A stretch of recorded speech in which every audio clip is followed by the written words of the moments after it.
All right, so we are gonna get started with making my sister's very delicious and extremely simple coconut cream pie. For this recipe, I'm just gonna walk through what you need, but as always, measurements, directions always found in the video description. So you will need either a Dream Whip, a sachet of Dream Whip, or the liquid whipping cream. You're gonna need vanilla extract, sugar, milk. This is coconut milk too. And then you're gonna need a box of coconut mixed for pudding pie. And this one is the Sharif's. Then you're gonna need some baker's chocolate, graham crumbs. You're gonna need some coconut shreds, and then you're gonna need some butter. So this is basically what we need to make this delicious pie. And we're gonna start with step one, which would be making the crust. All right, so what do we need to make the crust? All right, so for the crust, we're going to follow the directions on the graham cracker crust package, only that I'm going to be replacing some of the graham crumbs with the coconut flakes. And we're going to melt some butter. We're going to press it all together in a springform pan. So I like to use a springform pan because I can pop out my pie once it's done baking. It releases easily. Yes, so we're going to combine the three together. We're going to form our crust. We're going to pre-bake it for about 10 minutes.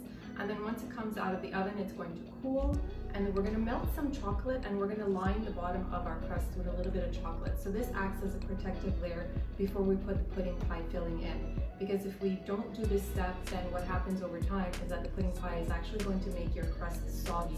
So to keep that graham crust a little crunchy and have that nice bite that everyone knows, we're going to use a little bit of the chocolate, and we're going to use it as a protective base before putting in the pudding pie filling. And then we're going to just top it all off with some whipped cream, and we're going to toast some coconut flakes and use it as a garnish.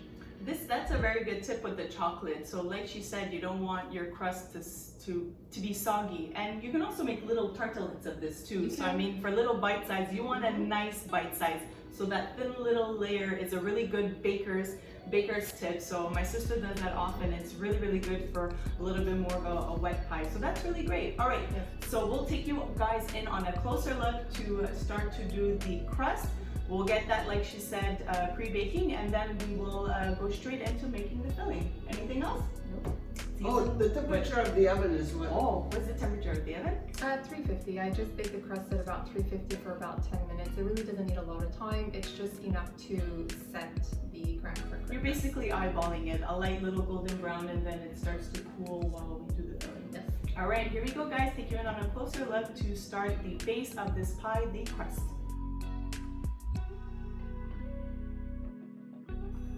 Alright, so I'm opening up my packet of butter, and this recipe calls for a 1/4 cup of butter, and obviously this is a 1 pound, I think, it's a 1 pound stick of butter. So the measurements are laid out for you already here, but what I like to do is I like to score my butter, because when I put it back in the fridge, so a cup is about half. So let me just do a marking about halfway, and then halfway again, and then into fourths. So this is just like a little guide. So I take the butter that I need,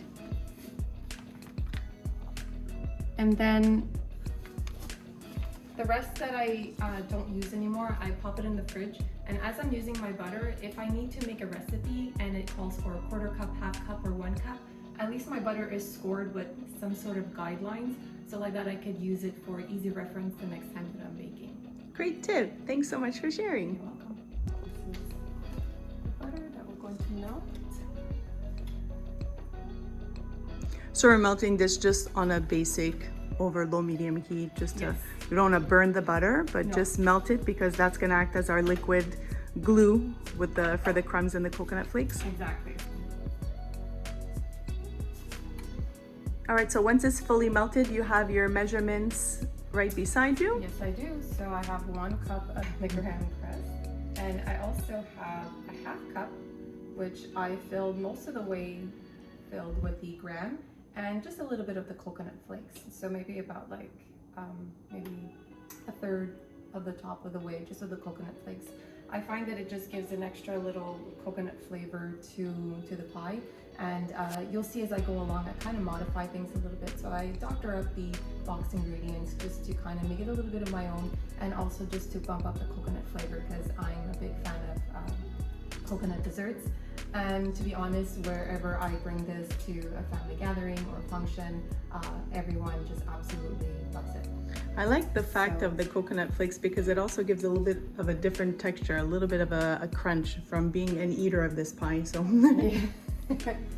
so right here, I'm gonna go in with the gram and the mixture of the rest of the coconut milk cream. So we're just going to mix this to combine. I could turn off the heat at this point because really the heat was just for melting the butter. And you want to make sure that it resembles wet sand, so you don't want to see any dry pockets. If you do have any dry pieces, then you'll end up with a piece of your crust that's not going to set in the oven. So you want to make sure that everything is well coated with the butter, because we're going to press it in the pan, and we need that wet sand consistency in order for us to be able to achieve that nice crispy graham crust that everyone loves.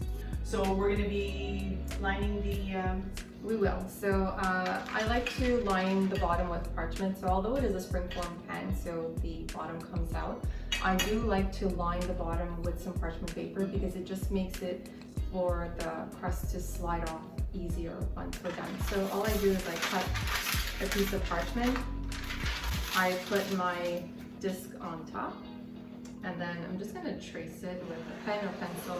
You don't really need to see the line as long as you score the paper just to see more or less the ring that you need to cut out.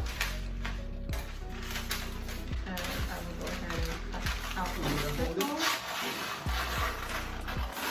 Now it doesn't have to be perfect as long as it's going to fit on the inside of the pan. That's what happens when you're at the end of the roll. It's very curly.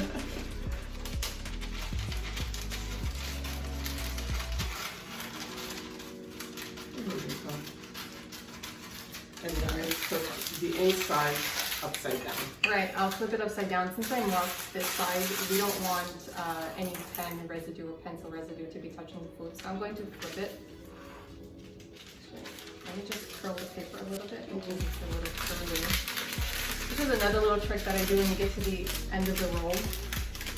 If my parchment paper is not lying flat, I kind of roll it the other way, and then it just helps it to, sorry, it was this way. Just helps it to stay a little place. a little bit more in place There you go. to make it easy to work with. So now I'm going to fill the shell. I'm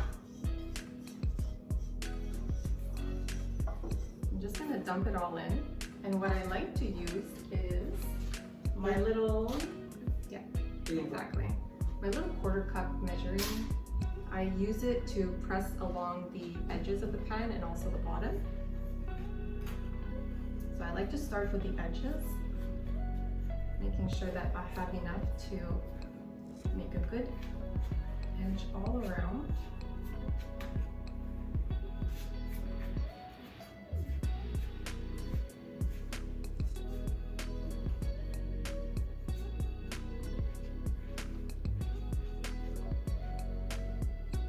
And as you can see, I use my finger here on top so like that I'm not pushing anything out and over the edge. I'm really using my finger to keep everything in place as I press along. You use it as a guidance. I do. And my finger is kind of also going on top, so I create that flat edge around.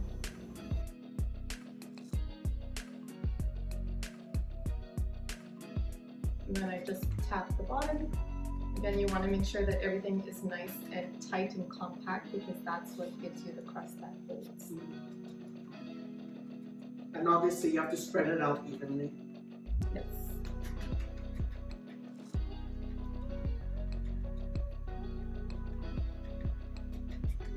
I find this is the best tool to do. That's a good idea, also tapping it. Yes. So here's the pie shell. We're going to bake it in the oven at 350 for approximately 8 to 10 minutes. Now it's just to set the shell, so it doesn't really have to bake for such a long time. So 8 to 10 minutes should be sufficient. Into the oven it goes.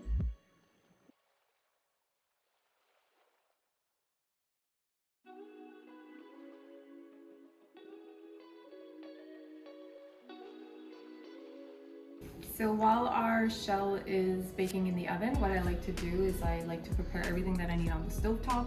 So here I have maybe about 2 tablespoons or so of the coconut flakes. So I'm just gonna toast them lightly just until some of them turn brown.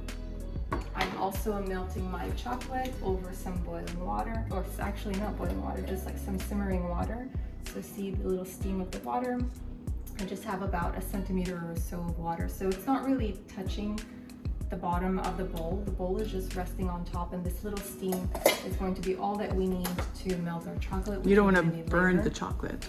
We do not, and you also want to be careful not to have any water go into your chocolate because it's very important. Water and chocolate do not like each other at all. It's gonna seize.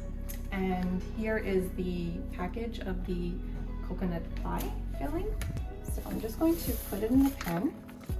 Now the directions call for 3 cups of milk.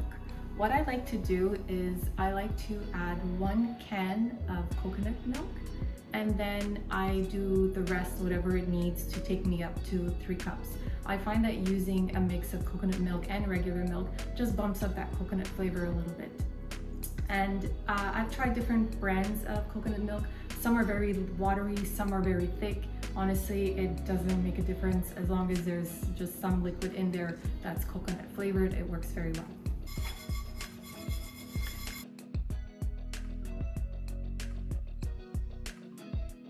It's just a little tricky sometimes with coconut milk because sometimes there's that. I know that thickness. The thick fat first. So break it, just scoop try it first. to. There you go. There you go. All right.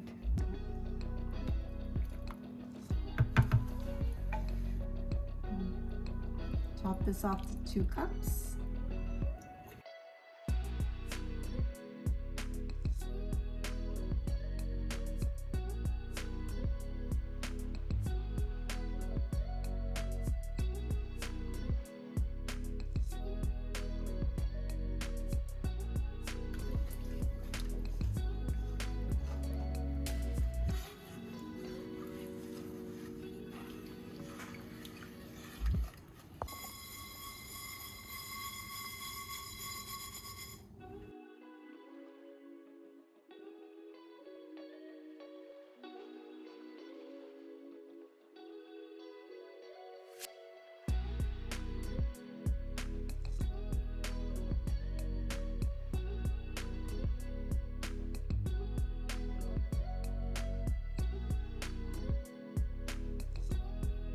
We're good here, Nadia?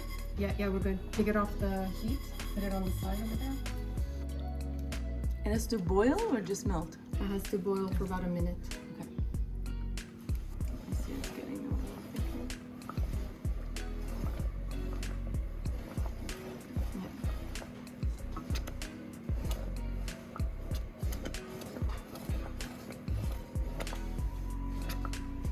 I just lower the temperature a little bit because I don't want it to go crazy. Because the bubbles can splash up and pop and burn you.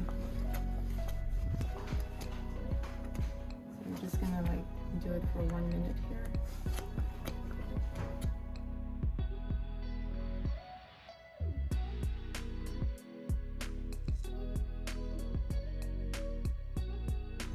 Okay, so over stovetop we ended up toasting the coconut, and that will be used for topping, right? Correct. We melted the chocolate.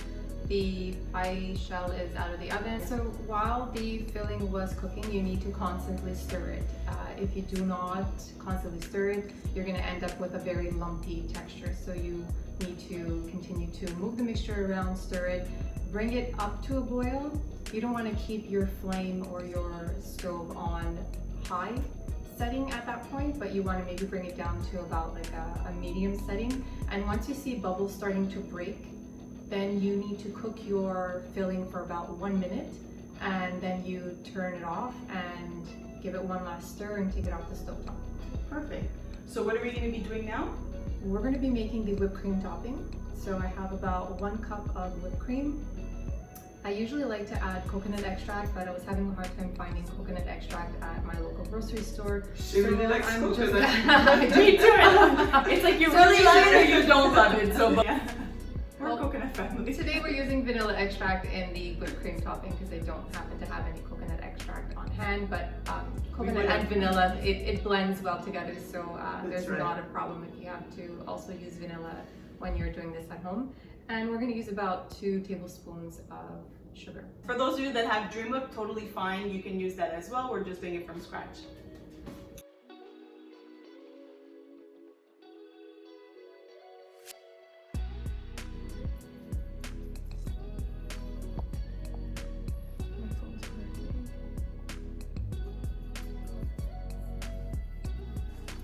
We're getting ready to make our whipped topping.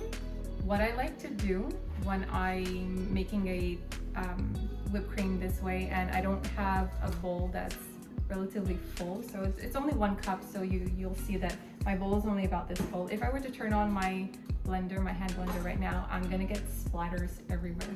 So what I like to do when I start is I tip my bowl, so it kind of gives the chance for the beaters to be immersed a little bit deeper into the liquid until I see that it's starting to thicken up, and then I lay my bowl flat. I mean, I will still get a few splatters by doing this way, but a lot less if I were to just do it straight, because the beaters are not very deep into the liquid.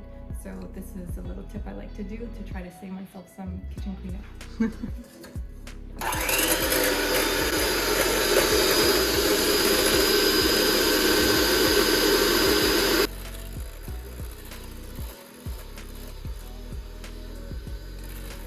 So the whipped cream is done. It really doesn't take a long time, and you want to be sure not to over whip because this is whipping cream.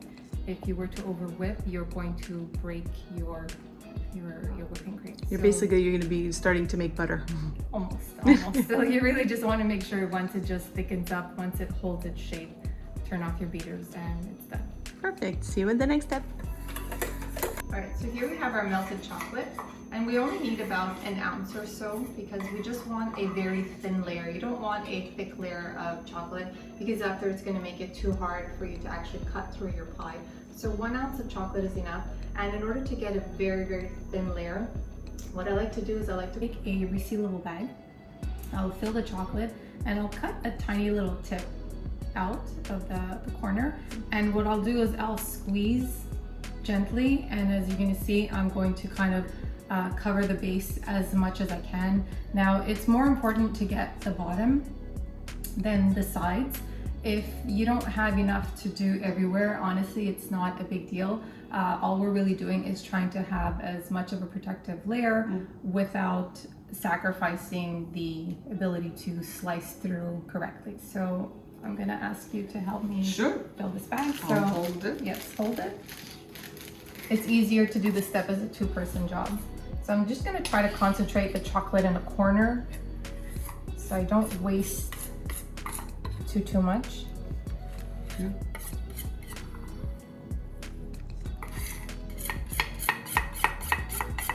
Now this is melted, but it's also cooled. You don't want to be putting this in piping hot because obviously you're putting it in a plastic bag. And the pie shell has been cooled in the refrigerator for about 10 minutes.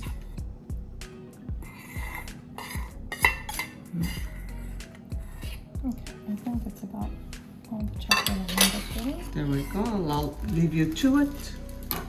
I'll just cut, if you want it, just a tiny little piece, because that enables me to achieve a thin layer of chocolate. So I'm just gonna try to squeeze and drizzle and kind of cover as much as I can, and I'm gonna spread it out later with my little spoon. So you're gonna see 1 ounce of chocolate should be sufficient for this task.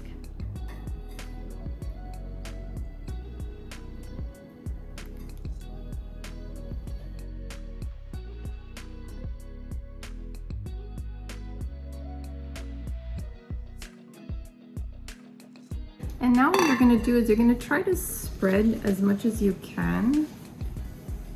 We're not looking for perfection here. We're just looking to create as much of a barrier as we can for the filling. If you feel that you need to use a little bit more chocolate, you can, but I always find about an ounce or so is all that I need for that layer of protection, so like that the filling is not going to make your crust soggy. And I could usually keep this in the fridge a couple of days with the crust being intact without it soaking up too much of the moisture from the filling. Actually, a lot of bakery shops, they use this step in almost all their pies. And like Nadia said, a very thin layer, not a thick layer. If not, you're gonna have trouble cutting through it, slicing your pieces for your guests.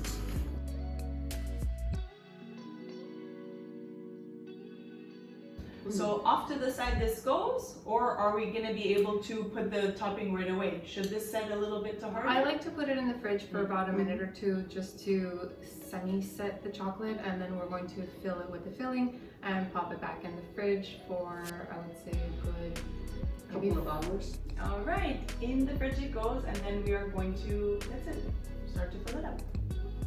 We're now ready to fill our shell, and you'll see that this recipe will fill the shell beautifully.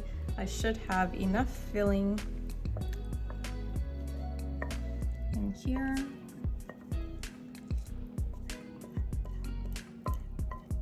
Evenly spread it out. It's already starting to thicken up, but that's totally fine. That's what we want. We've filled our pie shell. We're going to be putting this in the fridge for at least 1 hour. It needs the time to completely chill in the fridge. So 1 hour is the minimum that you're gonna need to put it in the fridge. But if you'd like to keep it in for a little bit longer, 2-3 hours, that's totally fine. And once it comes out of the fridge, once it's nice and chilled and set, we're going to top it with the whipped cream and the toasted coconut flakes, and then we'll be able to enjoy. Simple, quick, and easy. All right, we're back with our cooled pie. I'm going to attempt to take it out of the pie shell. This always makes me a little bit nervous, so Nadia, if you want to just help me. Look how beautiful. Hold the ring. Got it? Yep. Ta-da! All right. Once it's fully set, you can slide it off the bottom of the springform pan, put it on a nice decorative plate, and we're going to take our whipped cream and we're going to top our pie. Now what I like to do is I like to leave a little bit of an edge, so I don't make the whipped cream go all the way to the end. I like to just keep it to the center so the guests will be able to see what type of pie is on the inside. So I'm just gonna dollop it. Doesn't have to be perfect or anything like that. Just a little dollop is fun to give it another little flavor. And then after we're done our little topping of whipped cream, we're going to garnish with coconut flakes. And then we can just sprinkle with our little coconut flakes.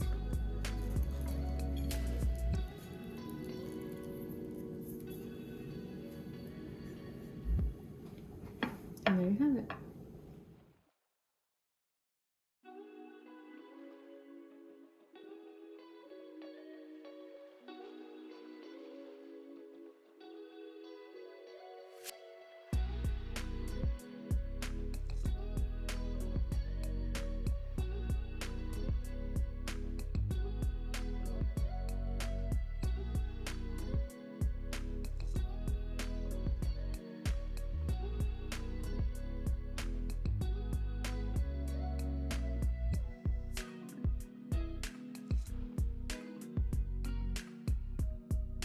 All right, everybody, the coconut pie has been setting in the fridge overall a good couple of hours. We're doing other things, and you really want to make sure that this fully sets and chills and marries and holds together.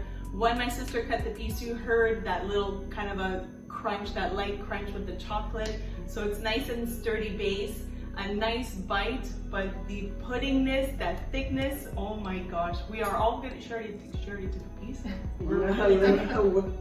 Well, we have to taste this as we go along. We're gonna take a bite too, so we're gonna be sharing go. here. Yeah. Sharing is caring. Did you hear that? There you go. Mm. Silky smooth already. You can tell that. Obviously, again, Right. if you like coconut, this is for you. If you don't, make another flavor. Cheers! Cheers! Probably. Cheers to dessert! Nothing makes me happy. Probably.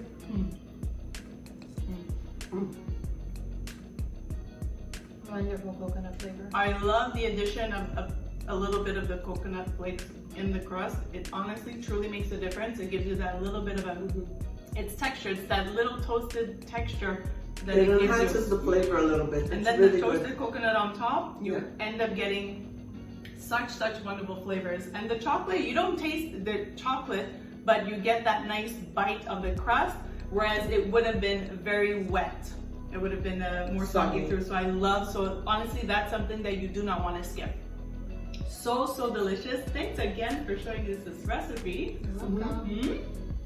Beautiful, silky, smooth, creamy, and refreshing also. It's a wonderful summer dessert. Exactly, that's it. So thanks for watching. Tune in as always every Sunday for new content uploaded, and we hope to have Nadia again on our channel real soon. And until next time, obviously we want to tell the viewers to continue to Love love what you eat. Bye for now. Bye-bye. Bye-bye.